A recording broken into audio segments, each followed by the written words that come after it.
Imagine you decide to hand the middle of the board over to your opponent. You step back, planning to launch a clever counterattack later. But by move 15, your pieces run out of oxygen. You end up pinned against the back wall and completely crushed. Welcome to PenzanceChess. Giving up that central ground is actually a deliberate trap, but it only works if you follow a highly specific set of instructions. Today, we are initiating the fianchetto protocol.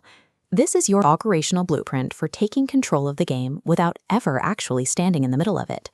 Hoping your opponent simply makes a mistake is a reliable way to lose. True strategy requires you to assert calculated, remote dominance over the entire board. To understand how this works, we have to look at the geometry of the board. We are going to ignore the old advice about cramming your foot soldiers into the middle squares. Instead of fighting close, deploy long-range weapons. Station your bishops on the corners, locking on to the longest paths. Let the opponent build a massive corporate headquarters in the middle. That stationary structure becomes exactly what we want, a giant target for our distant bishops. Real power in chess doesn't require standing in the middle of the room. It requires pointing a sniper at whoever does. This remote control strategy creates an immediate problem, especially for most people just starting out. Because you aren't standing in the middle, you face a severe lack of space. When an opponent realizes nobody is fighting for the middle, they get aggressive, pushing their soldiers rapidly forward. This is the squeeze. Their advancing wall acts like a snowplow, cutting off your pieces and backing you into a corner. If you sit there and do nothing while this heavy infrastructure rolls toward you, your position will collapse. Having long-range weapons on the edges means absolutely nothing if your assets are too trapped to actually fire. To survive the squeeze, you need a calculated mechanical solution. We call this the pawn break. You don't need a massive army.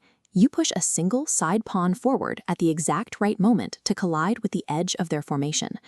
This controlled demolition simply pokes a critical hole in a load-bearing wall.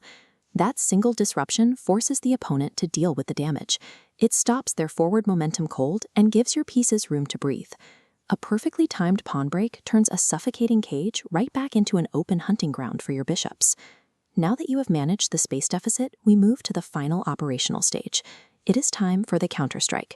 Patterns like the King's Indian defense are built for this.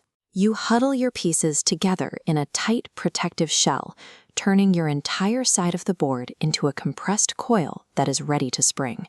You sit back and absorb the pressure.